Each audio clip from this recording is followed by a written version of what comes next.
Nang mamatay ang kapatid na si Nicanor, gayon din ang aswang na asawa nito, ay naiwan kay Oka ang pangangalaga sa pamangkin niyang si Nicanor Jr. Wala siyang intensyon na iwan ito sa poder ng nanang at tatang nila ng yumao niyang kapatid, dahil batid niya ang panganib na maaring idulot nito sa kanila matapos niyang malaman ang paghasik nito ng lagim sa baryo nila. Kaya naman isinama niya ito sa kanyang pag-alis. Bago bumalik sa trabaho ay dinala muna niya ito sa isang liblib na gubat. Doon ay pinag-aralan ang kilos ng kanyang pamangkin. Sinubukang kausapin. Nakipagkomunikasyon siya rito sa paraang alam niya at tila naiintindihan naman siya nito. Ikinatuwa ni Oka ang kakaibang talino ng munting aswang. Madali nitong naunawaan ang bawat galaw na itinuro niya. Mga senyales kung ito ay aatake o hihinto. Manghang-mangha siya sa kausayan ng utak nang sa tingin niya ay isa sanang munting anghel. Pagsabak niyang muli sa kanyang misyon bilang sundalo ay palihim na niyang bitbit ang kanyang munting sandata. Hindi niya alam kung ano ang kahihinatnan ng plano niya. Ang lahat ay walang kasiguruhan. Isa lang ang sinisiguro niya, kahit anong mangyari ay poprotektahan niya ang nag-iisa niyang pamangkin. Sa loob ng malaking bag, doon niya ito siniksik. Nilagyan lang niya ng butas para makahinga ang bata. Habang daan ay kinakausap niya ito na parang isang malaking tao at pinaalala ang mga bilin niya na dapat nitong sundin. Sa unang dating nila sa barracks, habang nasa kasarapan ng tulog ang mga kasama, ay binuhat ni Oka ang pamangkin. Pinaamoy niya sa kanya ang mga kasama. Bulong niya sa munting aswang. Kailangan niya makabisa ang amoy ng kanilang mga kasama. Sila ang kanilang kakampi na dapat niyang iwasan sa oras ng sakupaan, na walang sino man sa mga ito ang maari niyang saktan. Tila may isip namang kumibot-kibot ang ilong ng munting aswang at tahimik na pinag-aralan ang amoy ng mga sundalo.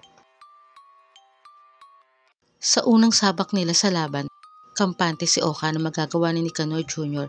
ang lahat ng itinuro niya rito at magagamit ang mga pagsasanay na ginawa nila sa gubat. Sa kubling bahagi ng bundok ay pinakawalan niya ang pamangkin at binilinan din na kailangan nitong maging maingat.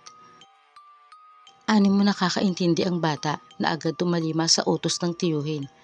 Nagulantang na lang ang mga makakaliwang grupo sa pagbulaga sa kanila ng munting aswang.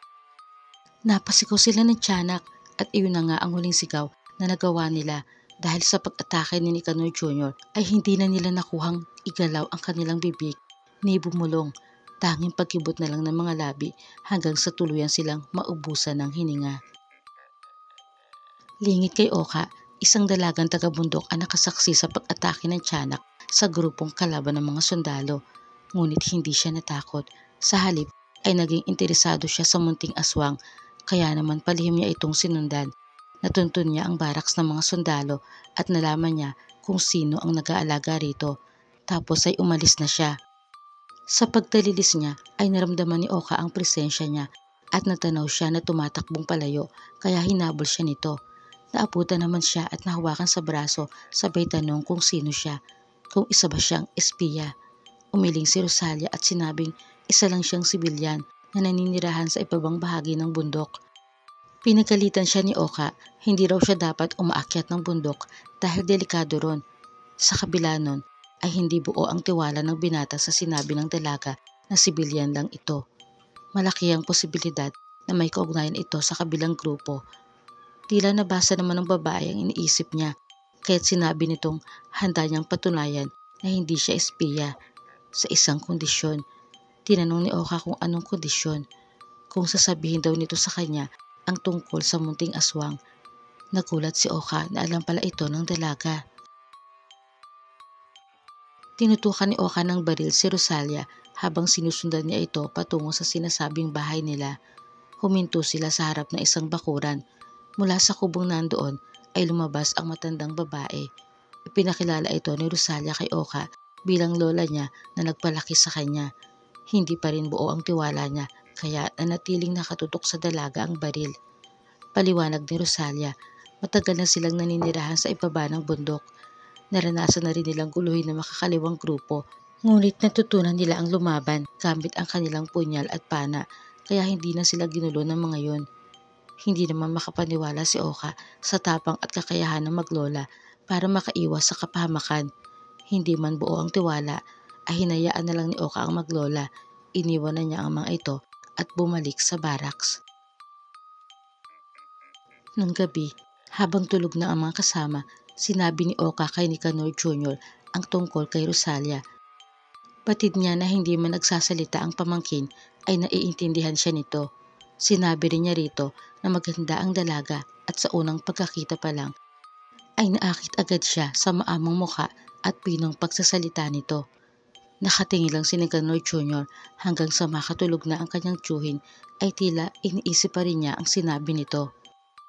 Nang may magising sa isa sa mga sundalong kasama nila sa barracks ay agad nagtago ang munting nilalang sa ilalim ng papag. Lumabas ang sundalo para umihi. Naakit siya na sundan ito. Gusto niyang biktimahin. Pero nang aatake na siya ay bigla niya naalala ang bili ng tiyuhin na wala siyang dapat saktan sa kanilang mga kakampi. Kaya naman dahan-dahan siyang umatras at bumalik sa loob ng barracks.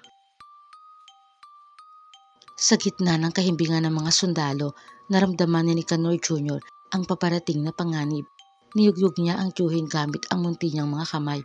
Ngunit hindi ito magising-gising, kaya't kinagat na lang niya nang hindi naman mariin. Nagulat pa si Oka nang magising at kunot noong tinanong kung bakit siya nito kinakagat. Tumingin ang bata sa pintuan. Noon naintindihan ni Oka ang ibig nitong sabihin, kaya naman nagmamadaling ginising ni Oka ang buong tropa. Sakto lang sa pagdating ng mga kalaban, nakipagsabayan sila. Ang munting aswang man ay ginawa ang parte niya. Umatake siya ayon sa instruction ng tiyuhin niya. Isang kalaban ang nakakita kay Nicanor Jr. Babarilin sana ito. Mabuti na lang at naagapan ni Oka. Sinipa niya ang kamay ng kalaban na may hawak ng baril.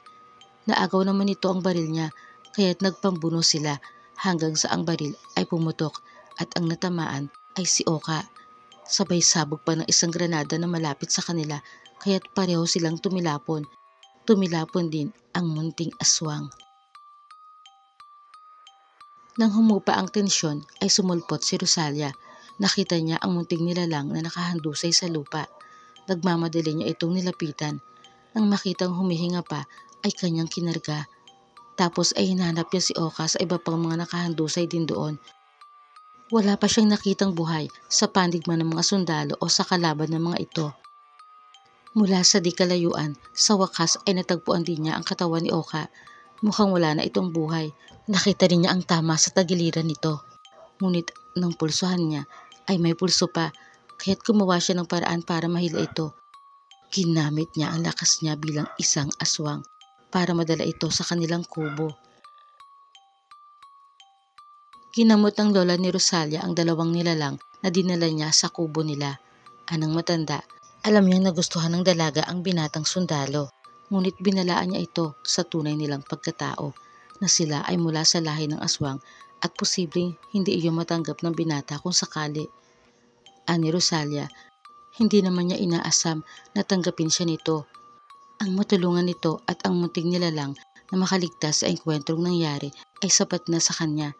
Handa siyang ilihim at kalimutan ang sariling damdamin. Lingit sa kanila, ang sundalo ay gising na ang diwa, nananatili lamang nakapikit at nakikiramdam. Narinig din ito ang pag-uusap ng maglola. Ikinatuwa niya na may pagtingin din pala sa kanya ang dalaga, ngunit ang pagiging kabilang nito sa lahing aswang ay labis niyang ikinabahala. Laking pasasalamat ni Oka sa pagliligtas ni Rosalia sa kanilang magtiyuhin. Kaya naman isang bungkos ng rosas ang ibinigay niya rito mula rin sa bakura ng maglola. Lagot ka kay Lola, pinitas mo ang tanim niya. Ani Oka, nagpaalam siya sa matanda. Takot man ang binata dahil sa naranasan ng kapatid na si Nicanor nang umibig ito sa isang aswang ay gusto niya pa ring sumugal sa ngalan ng pag-ibig. Kahit magkaroon sila ni Rosalia ng anak na gaya ni Nicanor Jr. ay buong puso niyang tatanggapin. Maswerte si Oka dahil ang angka ng aswang na kinabibilangan ni Rosalia ay walang patakaran gaya ng kay Rika na asawa ng kapatid niya. Kaya naman makakapamuhay sila ng malaya sa kabila ng pagiging aswang nito. Maging ang munting aswang ay nagagalak din sa nangyari. dahil magkakaroon na ulit siya ng bagong buong pamilya.